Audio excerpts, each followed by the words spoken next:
भागीदारी दस्तक, भारत की आवाज।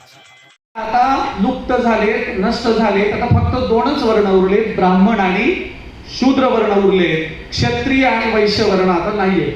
क्षत्रिय वर्णाबद्दल ब्राह्मण धर्मग्रंथांची मांडणी अशी आहे की नंद अंतम क्षत्रिय अंतम. ज्या दिवशी नंद घराण्याचा अंत झाला त्या दिवशी क्षत्रिय वर्ण संपला आणि आज घडीला कुणीही क्षत्रिय नाहीये.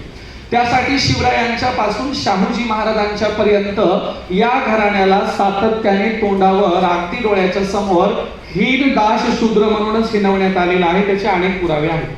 मी यासाठी याच्याकडून सुरुवात केली आहे की आमच्या सत्यशोधक चळवळी आणखीन अपडेट व्हायला तयार नाहीत. माझा प्रश्न आहे की बुद्धाने कोणती क्रांती केली जर आम्ही वर्ण व्यवस्थेचे मडके फोडून अधिवेशनांच्या सुरुवाती करत असू तर?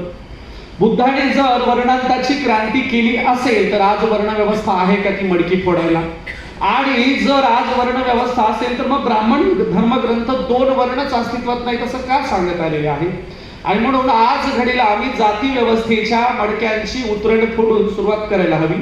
आणखीन आम्ही वर्ण व्यवस्थेच्या रहाट गाड्यावर अडकून पडलेलो असू तर मग जात वर्ग व्यवस्थेची जाती अंताची वर्ग अंताची मडकी कधी फोडणार आहोत?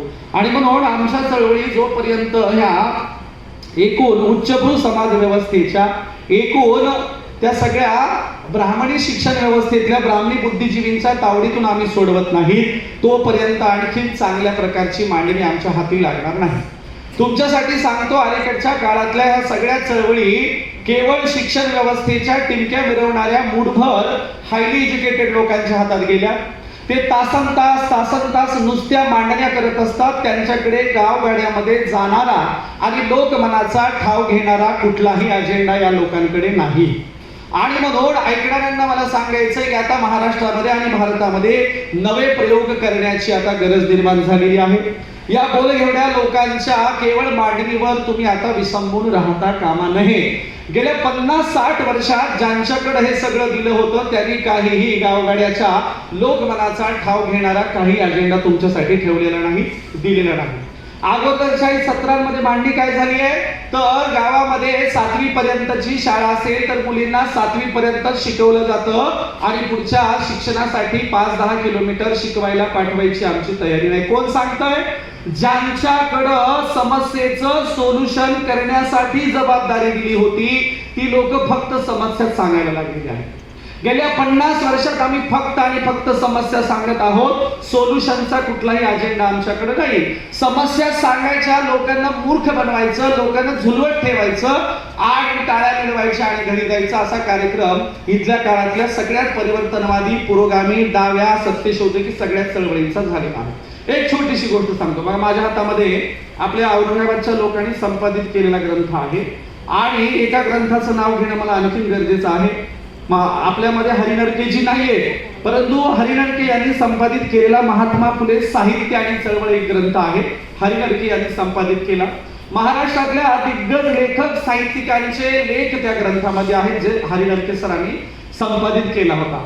तसाच हा ग्रंथ अगदी मला वाटतं 6 दिग्गज लोकांनी संपादित केला आणि याच्यामध्ये 30 आर्टिकल आहेत. एकूण 30 आर्टिकल हरिनरकेंच्या पासून या 6 दिग्गजांनी संपादित केलेल्या लेखांमध्ये 30 आर्टिकल लेखांमध्ये हा दुसरा संपादनाचा ग्रंथ आहे. याच्यामध्ये महात्मा फुलेंवर असणारा वारकरी चळवळीचा किंवा एकूण संत चळवळीचा प्रभाव दाखवणारा लेखच नाही अशी आमची सत्यशोधक चळवळीची मांडणी आहे, जी कुणापासून? हरिनरकेंच्या पासून ह्या 6 दिग्गज लेखकांच्या पर्यंत, ज्यातले एक जण आपल्याकडे आता स्टेजवर उपस्थित आहेत, आपले राऊत सर. आता आम्हाला काय सवय लागल्या तर आम्हाला पाश्चिमात्य युरोपच्या धरणावरचे तोंडाला फेस येईपर्यंत मॉडेल उभं करण्याच्या सवयी लागल्या. अगदी आमचं सगळं पाश्चिमात्य जगाला कॉपी करण्याच्या नादामध्ये मात्र ज्योतिराव फुलेंनी संत चळवळीतून काय घेतलं हे आमच्या कोण्याही दिग्गज लेखक साहित्यिकाला साधं मांडावं असं सुद्धा वाटलेलं नाही. आता या लोकांनी मांडलंच नसेल तर ते ओबीसीकडे जाणार आहे का? या लोकांनी एखादा आर्टिकलच लिहिला नसेल तर ते शेतकरी जातींमध्ये मराठा माळ्यात कुलब्यात जाणार आहे का? आणि एकीकडे परत काय म्हणायचं, माळ्यांच्या घरी फुलेंचा फोटोच दिसत नाही. आणि तू मांडणीच केली नाही ना. त्या माळ्यांना काय वाटतं तुम्हीच सांगताय, तुमच्याकडचा फीडबॅक आहे. माळ्यांना काय वाटतं, तर ज्योतिराव फुलेंचा फोटो बौद्धवाड्यात दिसतो म्हणजे ते त्यांचेच आहेत काही, अशी आम्हीच हा सगळा प्रचार केला. अरे पण मग ज्योतिराव फुले ओबीसीचे, माळ्यांचे, शेतकरी जातींचे आहेत अशी मांडणी करणारा एक आर्टिकल तरी तुम्ही लिहिलाय का? सावता महाराजांच्या संत चळवळीशी सांगड घालणारा, जगद्गुरु जगतवंद्य तुकोबारायांच्या चळवळीशी सांगड घालणारा, नामदेवांकडून ज्योतिराव फुलेंनी काय घेतलं हे दाखवणारा गेल्या 40-50 वर्षात एखादा आर्टिकल लिहिलंय का तुम्ही? याच्या अगोदर काम झालंय की नाही? झालंय ना. याच्या अगोदर मुकुंदराव पाटलांनी विठोबाची शिकवण नावाचा ग्रंथ लिहिला. याच्या अगोदर आणखी काम झालंय ना. याच्या अगोदर महर्षी विठ्ठलरामजी शिंदे यांनी वारकऱ्यांमध्ये जाऊन काम केले. याच्या अगोदर काम झालंय की नाही? तर अगोदरचे सगळे सत्यशोधक स्वतःला वारकरी चळवळीशी जोडून देत होते आणि मधल्या काळामध्ये निव्वळ नकारात्मक नास्तिकवादाच्या धारणेवर समस्त पुरोगामी चळवळीचा सत्यानाश करायचा कार्यक्रम आमच्यातला हायली एज्युकेटेड लोकांनी केलेला आहे. आणि म्हणून आता जरा स्वतःला बदलून घ्या.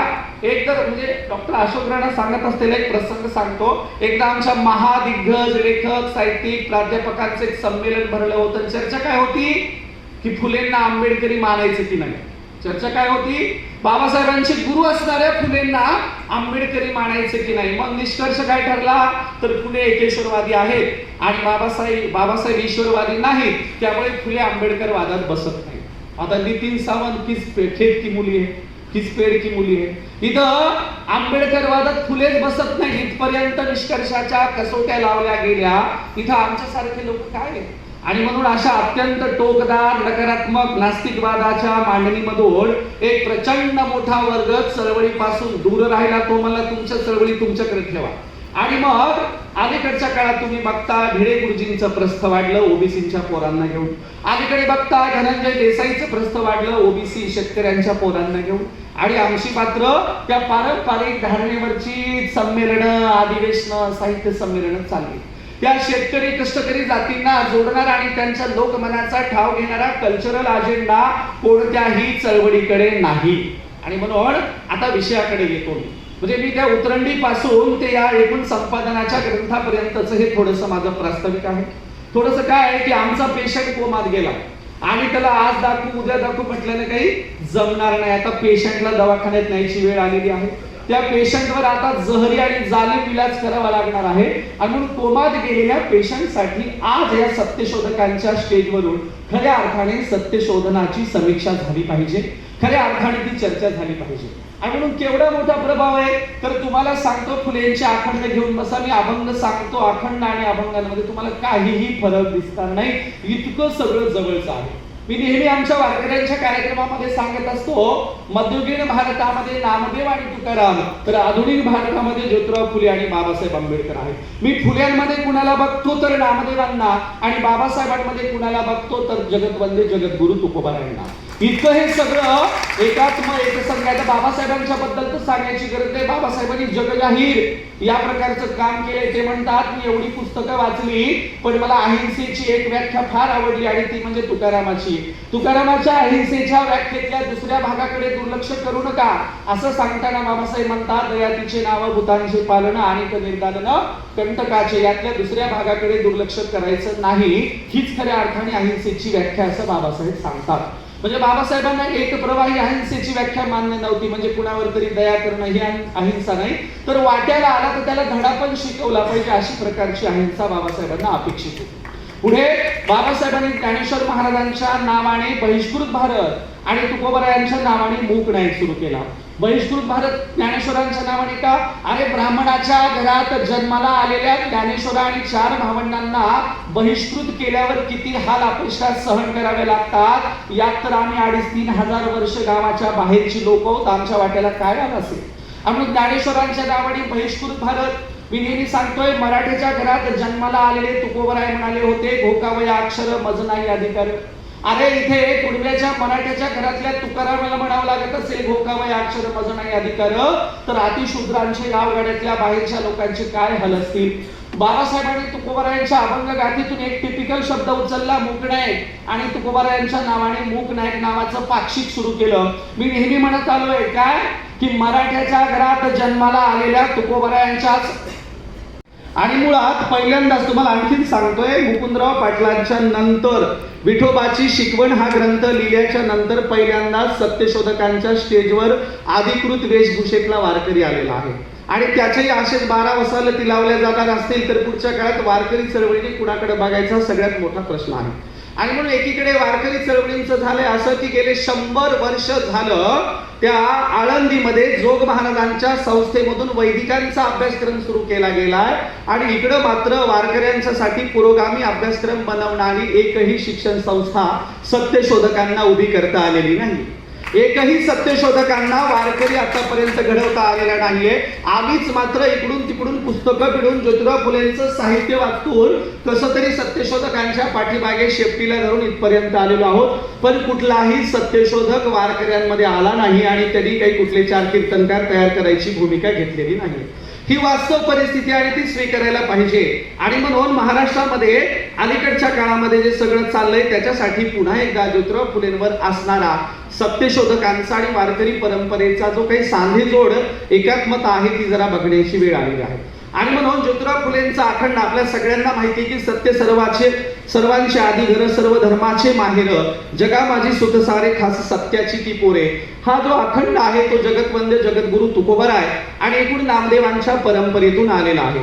नामदेवांनी सांगितलं होतं नाचू कीर्तनाचे रंगी ज्ञानदीप लावू जगी आणि तुकोबरायांनी सांगितलं होतं सत्य असत्याशी म्हणे केले ग्वाही मानिले नाही बहुमता. तुका म्हणे सत्य सांगोत येतील रागे तरी येवोत. आणि म्हणून आम्हाला सत्य सांगताना कुणाला राग आला तरी चालेल पण आम्ही कुणाचाही मुलाहिजा बाळगणार नाहीत या प्रकारची भूमिका तुकोबारायांनी घेतली होती. आणि ते सगळं अभ्यास करत असताना ज्योतिराव फुलेंनी अखंडामध्ये जशाला तसं आणलेला आहे. आता बघा महाराष्ट्रात एक मांडणी अशी झाली आहे की फुलेंनी बळीराजा दिला. मांडणी काय झाली आहे? फुलेंनी बळीराजा दिला, फुलेंनी बळीराजा दिला. आम्ही विचार करायला सुरुवात केली की बघूया फुलेंच्या अगोदर कुणी बळीराजाकडे बोट केले की नाही. आणि मग असं लक्षात येतं की वारकरी संत चळवळीतले सगळेच्या सगळे संत बळीराजाकडे बोट करत होते, बळीराजा देत होते. आणि म्हणून ज्योतिराव फुलेंच्या अगोदर भारतामध्ये पहिल्यांदा बळीराजाकडे कोणी बोट केला असेल, बळीराजा दाखवला असेल तर तो संत नामदेवांनी दाखवला. नामदेव म्हणाले की अपराधाविन बळी घातला पाताळी. नामदेवांनी बळीराजाकडे बोट केलं. पुढे जनाबाई म्हणाली पुण्यवंत पाताळ लोकी नेला कीर्तिमानाचा बहुमान केला तुझा दरबार धुंद झाला. हे बघ विठ्ठला तू काय दारू प्यायला होतास का काय झालं होतं? तुझा दरबार काय धुंद झाला होता की काय की जेणेकरून तू निर्दोष असणाऱ्या बळीराजाला पाताळात घातलं. पुढे हाच प्रश्न कुणी तुकोबारायांनी विचारला. तुकोबाराय म्हणाले अपराधाविन बळी घातला पाथळी किंवा हरी तू निष्ठुर निर्गुण नाही माया बहु कठीण नव्हे ते करशी आणि कवणी नाही केले ते. बळी सर्वस्व उदार जेणे उभारीला कर करुणी कहर तू पाताळी घातला. हे बघ विष्णू तू निष्ठुर निर्गुण झाला होतास की काय? तू आमचा बळीराजा कहर करून पाताळात घातला. वारकरी संत चळवळीने बळीराजाला प्रतीक म्हणून सगळ्यांच्या समोर ठेवलंय. आणि मग हा वारकरी चळवळीतला बळीराजा ज्योतिराव फुले आपल्या साहित्यात घेतात आणि मग ते म्हणतात क्षत्रिय भारी इडा पिडा जाओ बळीराज्य येऊ आशा काबा वामन का घाली बळी रसातळी प्रश्न ज्योतिमाळी करीत होता. ज्योतिराव फुलेंच्या साहित्यात आलेला बळीराजा कुठून आलाय? संत चळवळीतून आलेला आहे. या प्रकारची मांडणी आज तागायत कुणीही केलेली नाही. आणि म्हणून आणखीन तुम्हाला सांगतो की ज्योतिराव फुलेंनी जे काही अखंड केले, जे काही लिखाण केलं त्याच्यामध्ये तुम्हाला आश्चर्य वाटेल. तुकोबारायांचा अभंग आली सिंहस्थ पर्वणी न्हाव्यात भटाची धनी. कुंभमेळा आला की भटाची आणि न्हाव्याचा काय होतो? फायदा होतो. या प्रकारची तुकोबारायांची मांडणी पुढे ज्योतिराव फुले सेम पद्धतीने अखंडातून नेतात. ते म्हणतात दाढी डोई वेण्या मूड भादरती भट करिता ती द्रव्य लूट. तुकोबारायांच्या अगदी अभंगाचं विश्लेषण ट्रान्सलेशन ज्योतिराव फुले आपल्या अखंडांमधून करतात. असे कितीतरी अखंड तुम्हाला सांगता येतील. आणि म्हणून फुले एकेश्वरवादी असण्याचं आणखीन एक महत्वाचं कारण आहे. संत देखील एकेश्वरवादी होते. संतांनी अनेकेश्वरवाद नाकारला आणि एकच ईश्वर स्वीकारला. ज्योतिराव फुलेंनी देखील एक ईश्वर निर्गुण ईश्वर चराचरातला ईश्वर स्वीकारला आणि त्या प्रकारची सगळी मांडणी केलेली आहे. आणि म्हणून आता चिकित्सेचा भाग फुलेंनी काय नाकारलं तर फुलेंनी भगवद्गीतेवर आणि ज्ञानेश्वरीच्या 12व्या आणि 13व्या अध्यायावर चिकित्सा केली. फुलेंनी चिकित्सा करताना अक्षरशः कृष्णाला आणि ज्ञानेश्वराला बाळबोध म्हटलेले. बाळबोध अशा प्रकारचं विशेषण वापरलं का? कारण ज्योतिराव फुलेंच्या लक्षात आलं की भगवद्गीतेमध्ये सुद्धा काही अंशी अफरातफरी झाल्याचं दिसतंय आणि ज्ञानेश्वरीमध्ये पण अफरातफरी आहे. ज्ञानेश्वरीतले एक ज्ञानेश्वर वर्ण व्यवस्थेचं समर्थन करताना दिसत आहेत. इतका चिकित्सक अभ्यास करणारे ज्योतिराव फुले ज्ञानेश्वरीच्या 12व्या आणि 13व्या अध्यायाचं समीक्षण करतात आणि कृष्णाला देखील त्या समीक्षेमध्ये बाळबोध हे विशेषण वापरतात. आणि म्हणून ज्योतिराव फुले वारकरी परंपरा जशाला तशी स्वीकारत नाहीत, तर त्या वारकरी परंपरेचं चिकित्सा करून ते स्वीकारतात आणि त्या प्रकारची मांडणी करतात. आता ज्योतिराव फुलेंच्या एकूण सगळ्या चिकित्सेला आम्ही कसं घेतलंय तर अत्यंत टोकदारपणे घेतले, नकारात्मक पद्धतीने घेतलेलं आहे. ते जर आम्हाला पुन्हा त्याचा पुनर्विचार करण्याची वेळ आलेली आहे. तुम्हाला वारकऱ्यांचा गणपती सांगतो म्हणजे तुम्हाला ज्योतिराव फुलेंनी गणपतीवर टीका का केली हे लक्षात येईल. जगद्गुरु जगतवंद्य तुकोबराय म्हणाले की आम्ही चोखोबरायांनाच गणपती मानतो, आमच्या वारकरी परंपरेत गणपती नाही. म्हणजे चंद्रभागेला आंघोळ केली, पुंडरिकाचं दर्शन घेतलं की पहिल्यांदा तुम्ही चोखोबरायांच्या पायरीचं दर्शन घ्यायचंय, चोखोबरायांचं दर्शन घ्यायचंय.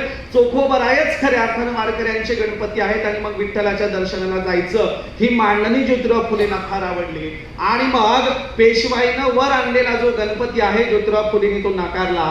तिकडे तुकोबराय म्हणतात गणोबा विक्राळ लाडू मोदकांचा काळ, इकडे ज्योतिराव फुले सुद्धा त्याच प्रकारची मांडणी करतात आणि ज्योतिराव फुले सुद्धा म्हणतात चिखलाचा केला मोऱ्या बसविला ढंबू ढेऱ्या. तुकोबरायांच्या आणि ज्योतिराव फुलेंच्या शब्दांमध्ये देखील सुद्धा काहीही फारसा तुम्हाला फरक दिसणार नाही. पण वारकरी परंपरेने गणपती नाकारला, ज्योतिराव फुलेंनी गणपती नाकारला. वारकरी परंपरेने बळीराजा स्वीकारला, ज्योतिराव फुलेंनी बळीराजा स्वीकारला. आणि एकूण या प्रकारची मांडणी करत ज्योतिराव फुले संत चळवळीला पुढे नेताना दिसतायत. आणि म्हणून संत चळवळीचा त्यांच्यावर प्रचंड मोठा प्रभाव होता. त्या प्रकारची प्रचंड मोठी मांडणी आणि चांगली मांडणी या देशामध्ये संत चळवळीच्या नंतर पहिल्यांदा जर कोणी केली असेल तर ती फुलेंनी. आणि मी फुलेंच्या मिथक चिकित्सेच्या संदर्भात थोडंसं सांगतो आणि मग आपण समारोपाकडे जाऊया. काय झालंय, ज्योतिराव फुलेंची मिथक चिकित्सा आम्ही अत्यंत टोकदारपणे घेतली आणि मग महाराष्ट्रातल्या एकूण ज्या जाती समाजामध्ये आम्हाला जायचंय त्यापासून आम्ही दूर फेकलो गेलो. त्याचा फायदा भिडे गुरुजीच्या कार्यकर्त्यांनी घेतला. बघा आहे तुमच्या एकूण सणवार उत्सवांची यांची काय मांडणी आहे, एकूण तुमच्या महापुरुषांच्या बद्दल देवी देवतांबद्दल हे काय म्हणतायत. अशा प्रकारचा दुरुपयोग करून ज्योतिराव फुलेंना टार्गेट करायचं काम पहिल्यांदा भिडेनी केलं आणि मग भिडे गुरुजींच्या चेल्यांनी आता सगळीकडे सुरू केलेलं आहे. मिथक चिकित्सेच्या बद्दल पहिल्यांदा फुलेंच्या एकूण साहित्याची मिथक चिकित्सा पहिल्यांदा जर चांगल्या रूपाने कोणी केली असेल तर ती डॉक्टर अशोक राणा यांनी केली. डॉक्टर अशोक राणा एकदा मी त्यांच्या सोबत एका कॉलेजवर कार्यक्रमाला गेलो आणि लहान मुलांना त्यांना फुलेंची मिथक चिकित्सा सांगायची होती. मला प्रश्न पडला, मला अशोक राणा सर आता मोठ्यांच्या समोर सांगता येईल बळीराजाने एक पाय पृथ्वीवर ठेवला आणि एक पाय डोक्यावर ठेवला वामनाने, तर वामनाची फाटली कशी नाही, पण लहान मुलांना कसं सांगणार. तेव्हा अशोक राणांनी छोट्या छोट्या चिकित्सा करत करत करत फुलेंच्या एकूण मिथक चिकित्सेकडे नेलं आणि एका शाळकरी मुलांना चांगल्या प्रकारे तर्क करायला शिकवलं. कुणालाही दुखवू दिलेलं नाही. या प्रकारच्या फुलेंच्या एकूण साहित्याच्या मिथक चिकित्सेकडे आम्हाला पुन्हा बघायची वेळ आलेली आहे. आणि मुळात मिथक ही काही वाईट नसतात. मिथकांमध्ये सुद्धा सत्याचा एक अंश असतो, सत्याचा एक धागा असतो. त्या मिथकांकडे बघितलेलं पाहिजे. एक वारकरी परंपरेतलं मिथक सांगतो, त्यातलं तुम्ही काय अर्थ घेता हे बघणं फार महत्वाचं आहे. एकदा काय झालं बघा, इंद्र दरबारातलं अमृत नासलं एक मिथक आहे, एक काल्पनिक कथा आहे. एकदा इंद्र दरबारातलं अमृत नासलं. नाचलेल्या अमृताचा कलश घेऊन इंद्र स्वर्गातल्या सगळ्या देवांकडे फिरला, परंतु ते म्हणाले आम्हाला काय तुमचं नाचलेलं अमृत शुद्ध करता येणार नाही. मग काय करावं, तर नाचलेल्या अमृताचा कलश घेऊन इंद्र अगदी खाली उतरला आणि कुणाकडे आला तर विठ्ठलाकडे आला. विठ्ठलाकडे आल्याच्या नंतर नाचलेल्या अमृताचा कलश विठ्ठलाने बघितला आणि सांगितला, इंद्रा तुझं काय अमृत मला शुद्ध करता येणार नाही, पण चंद्रभागेच्या पलीकडे चोखामेळा आहे, त्या चोखामेळ्याच्या झोपडी समोर जा, तुझं नाचलेलं अमृत शुद्ध करून दे. चोखामेळ्याच्या झोपडी समोर येऊन वैदिकांचा सर्वोच्च राजा इंद्राने आवाज दिला. चोखामेळा झोपडीच्या बाहेर आला आणि चोखामेळ्याची दृष्टी त्या अमृताच्या कलशावर पडल्याबरोबर इंद्राच्या हातातलं अमृत शुद्ध झालं. अशी संतांची कथा आहे. काय सांगतात संत या कथेतून, ही काय अवास्तव चमत्कारिक आहे म्हणून पाश्चिमात्य विज्ञानवादाच्या धारणेवर अशा कथा फेकून देणार आहात का? ह्या कथांचा पुनर्विचार करणार की नाही? तर आमचे संत सांगतात ब्राह्मणी व्यवस्थेचं, वैदिक व्यवस्थेचं सगळं सडलंय कुजलंय ते नाकारण्याच्या पात्रतेचं आहे, परंतु सडलेली ब्राह्मणी व्यवस्था, कुजलेली ब्राह्मणी व्यवस्था दुरुस्त करायला आमचा फक्त चोखा मेळा पुरेसा आहे. हा चोखा मेळा तुमची व्यवस्था दुरुस्त करेल, हा चोखा मेळा नवी मांडणी करेल आणि वैदिकांच्या इंद्राला सुद्धा चोखा मेळ्याच्या दारात उभं करावं लागतं. ही संतांची मिथक चिकित्सेची मागणी आहे. म्हणून भारतीय मिथक चिकित्सेच्या परंपरेने त्याकडे बघावं लागेल. तुम्हाला पाश्चिमात्य नकारात्मक धारणेवर काहीही हाती लागणार नाही. म्हणून मिथक चिकित्सेचा मुद्दा संपवतो आणि माझा एक शेवटचा मुद्दा सांगतो. या ठिकाणी निरंजनजी टकले आहेत किंवा आपले कोळसे पाटील आहेत, या सगळ्यांच्यासाठी एक मुद्दा सांगतो. आणि बघा काय झालं, हजारो वर्षापूर्वी दिल्लीच्या सीमेवर महाभारताचं युद्ध जिंकून पांडव घरी येत होते. विजयाच्या उन्मादामध्ये पांडव वाजत गाजत येत होते आणि पांडवांच्या त्या दिल्लीच्या महाद्वारावर एक चारवाक उभा होता आणि पांडव वाजत गाजत नगरातून प्रवेश करत होते. त्या नगरातून प्रवेश करणाऱ्या पांडवांकडे बघून त्या दरवाजावर उभा असणाऱ्या चारवाकांनी प्रश्न केला, अर्जुना, आज एवढा वाजत गाजत यायला लागलेला आहेस, एवढा आनंद दिसतोय, परंतु तुझ्या विजयाची आरती ओवाळायला एक तरी नातेवाईक जिवंत ठेवलास की नाही? हा अर्जुनाचा प्रश्न, हा चारवाकाचा प्रश्न अर्जुनाच्या हृदयाला लागला आणि भर दरबारामध्ये त्या पाचही पांडवांच्या समोर चारवाकाला जिवंत जाळण्यात आलं. का? खरा प्रश्न का विचारलास म्हणून. पुढे असं झालं, त्याच दिल्लीवर औरंगजेबाचं राज्य आलं. औरंगजेब एकदा महाद्वारातून बाहेर कुठेतरी फिरायला चालले होते आणि त्या औरंगजेबाच्या महाद्वारामध्ये उघडा नागडा सुफी सरमत बसलेला होता. त्या सुफी सरमदाला बघून रथातून जाणाऱ्या औरंगजेबाने प्रश्न केला, अरे सरमत, अरबस्थानापर्यंत माझं राज्य आहे, जगभरातून राजे महाराजे भेटायला येतात आणि महाद्वारात असा तू उघडा बसलेला दिसलास तर माझी अपमान होईल, माझी बदनामी होईल. अरे अंगावर काहीतरी कपडा घेऊन बसत जा. सरमत म्हणाला, मी लोक लाजेच्या पलीकडे गेलेलो आहे, मला काही लोक लाज राहिलेली नाही, परंतु तुमचा अपमान माझ्या उघडं राहिल्यामुळे होत असेल तर तुम्हीच माझ्या अंगावर एखादं मऊ मखमली वस्त्र टाका. त्यावेळेला सरमतच्या अंगावर वस्त्र टाकण्यासाठी औरंगजेबाच्या बाजूचा एक सरदार रथातून खाली उतरला. अंगावर वस्त्र टाकणार तोच सरमत म्हणाला, परंतु माझी एक अट आहे, तुझ्या स्वतःच्या स्वकमाईचं काही असेल तर औरंगजेबा माझ्या अंगावर टाक, बापजाद्यांच्या कमाईचं, भावाची हत्या केलेल्या कमाईचं माझ्या अंगावर काही चालणार नाही टाकायला. औरंगजेबाला प्रचंड राग आला आणि जामा मस्जिदीच्या पायऱ्यांवर सुफी सरमतची हत्या करण्यात आली. चारवाक मारला, सुफी सरमत मारला. त्याच दिल्लीवर आज मोदीची सत्ता आलेली आहे आणि त्याच दिल्लीच्या सीमेवर जाऊन आम्ही सरमदाची आणि चारवाकांच्या अवलादी पुन्हा तोच प्रश्न विचारणार आहे, पापाच्या कमाईतून कमवलेलं हे राज्य आम्हाला नको आहे, गुजरातमध्ये हत्याकांड करून कमवलेलं हे राज्य आम्हाला नको आहे. आम्ही चारवाकांच्या सरमदांच्या अवलादी आहोत. आम्ही एकटे जरी राहिलो तरी शेवटपर्यंत तुमच्या विरोधात ज्योतिराव फुलेंचा, बाबासाहेबांचा लढा आम्ही लढत राहणार आहोत. शेवटपर्यंत ही लढाई आम्ही लढणार आहोत. आणि म्हणून ज्योतिराव फुलेंवर असणारा वारकरी चळवळीचा असणारा प्रभाव आणि परिणाम याबद्दल आणखीन आपण कधीतरी काम करू. मी बरेचसे यावर आर्टिकल देखील लिहिलेले आहेत, यावर आणखीन वेगळी आपण मांडणी करूया. पण आत्ताच्या सत्यशोधकांनी जरा व्यापक व्हावं, आत्ताच्या सत्यशोधकांनी जरा कल्चरल लढाई लढावी अशी माझी अपेक्षा आहे.